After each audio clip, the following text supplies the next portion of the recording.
کہ خدا کے لیے اپنے ملک کے اندر تو جو ہو رہا ہے سو ہو رہا ہے، لیکن اپنا جو قبلہ اول ہے اس کے متعلق ضرور اٹھیں، اور صرف نعروں کے ذریعے اور صرف احتجاج کے ذریعے یا میڈیا کے ذریعے چند الفاظ بول لینے سے کچھ نہیں ہوگا جب تک آپ اس کو عملی جامہ نہ پہنائیں گے۔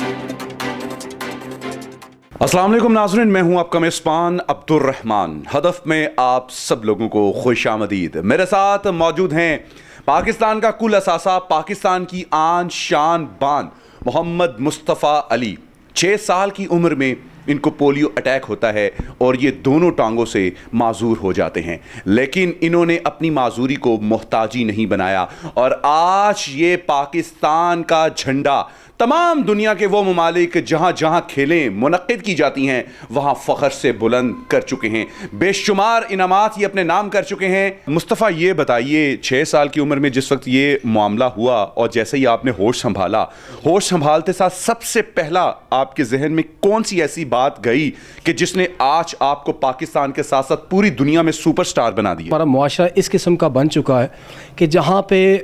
ڈسیبلٹی کو ایک بہت معیوب اور ڈفرینٹ قسم سمجھا جاتا ہے۔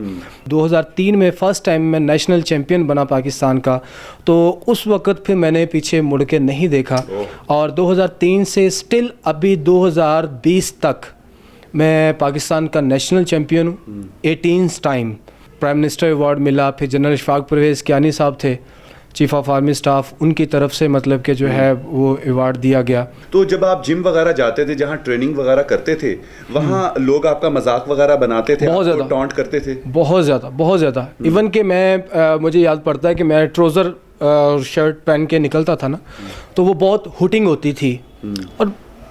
پہلی بات تو یہ کہ کوئی جم میں گھسنے نہیں دیتا تھا۔ تو جب مجھے یاد پڑتا کہ جب دوسری مرتبہ نیشنل چیمپئن بنا تو اللہ کا شکر کہ وہی جم والے جو مجھے گھسنے نہیں دیتے تھے، جو مذاق کرتے تھے، ہوٹنگ کرتے تھے، وہ مجھے انویٹیشن دے رہے ہوتے تھے کہ بھائی آپ آ کے ہمارے لڑکوں کو ٹرین کریں۔ زندگی کے میدان میں تو آپ نے کامیابیاں سمیٹی ہیں، محبت کے میدان میں بھی کامیابیاں سمیٹی ہیں کہ ابھی سلسلہ جاری ہے؟ فرسٹ ٹائم ایک ویسے فارملی ملاقات ہوئی تھی کسی فنکشن کے اندر، تو میں نے اسی میں مطلب کہ جو ہے وہ پرپوز کر دیا۔ ارے واہ! تو سوشل میڈیا کے اوپر بھی جب تک لوگوں کو نہیں پتا مطلب کہ آپ ڈسیبل ہیں اتنی دیر تک آپ کو فالو کرتے ہیں، اور جب آپ کو ریئیکشن ملتا ہے کہ بھائی تم ڈسیبل ہو تو تم مطلب کہ اس کے بعد بلاک کر الحمدللہ تقریباً کوئی 7000 پلس فالوورس تھے انسٹا پہ۔ اچھا، بٹ جب میں نے اپنی فل پروفائل یا فل باڈی پکس جو ہے وہ شیئر کرنا سٹارٹ کیا، ود ان 1 منتھ 5000 پہ آ گئے، 2000 لوگ اسکپ کر گئے۔ فلسطینیوں کے لیے آپ نے بڑا ایک انیشیٹو لیا ہے، وہ میرے ویورز کے ساتھ ذرا شیئر کریں۔ اپنے توسط سے میں نے یہ ایک ڈیسیژن لیا تھا کہ میری اپنی کل کمائی جو ہے، میڈلز ہیں کچھ اور بھی کافی پڑے ہوئے ہیں، پھر یہ پرائم منسٹر ایوارڈ جو ہے یہ چاندی کا ہے، اور بھی جتنے مطلب کہ میرے پاس جو کل سرمایہ ہے میرا، تو یہ میں ان لوگوں سے جو مخیر حضرات جو ہے وہ دیکھ رہے ہیں، جو سن رہے ہیں، میں ان سے یہ اپیل کرنا چاہوں گا، ان سے یہ ریکویسٹ کرنا چاہوں گا کہ آپ لوگ ان کو جو ہے وہ میں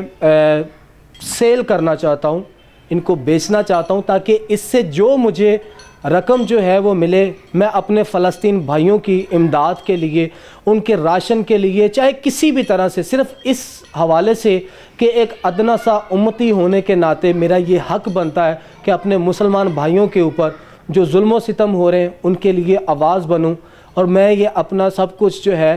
اس راہ میں جو ہے وہ ڈونیٹ کرنا چاہتا ہوں۔ آپ کے پاس تو خود کافی زیادہ پیسہ ہونا چاہیے، آپ کے پاس اتنے انعام جو ہے ملے ہیں، حکومتی سطح پر آپ کو سراہا بھی جاتا ہے، تو آپ کو ان کو بیچنے کی کیا ضرورت ہے؟ دیکھیے، مجھے تو آپ کے سوال کرنے پہ حیرت ہو رہی ہے کہ آپ یہ کس قسم کا جو ہے وہ سوال کر دیا۔ آپ خود ایک پاکستان میں رہتے ہیں، پاکستان کی گورنمنٹ نے آج تک کیا ہے؟ ہمیں یہ جو چیزیں ملتی ہیں یہ صرف یہی ہمارا سرمایہ ہے۔ ہم میں سے کوئی بھی نچلے طبقے کا انسان جتنی مرضی سٹرگل کر لے، وہ اپنے ملک کے اندر کامیاب نہیں بن سکتا۔ آپ نے محمد مصطفیٰ علی کی گفتگو سنی، کتنے یہ اس وقت ڈیسپریٹ ہیں اپنی تمام تر چیزیں فلسطینی بھائیوں کے لیے ڈونیٹ کرنے کے لیے، اور یہ تمام تر پیسے یہ اپنے فلسطینی بھائیوں کو ڈونیٹ کریں گے تاکہ وہ اپنی ادویات اور اپنی خوراک کا انتظام کر سکے. اجازت دیجیے اپنے میزبان عبد الرحمان کو, ملاقات ہوگی انشاءاللہ پھر. اللہ حافظ.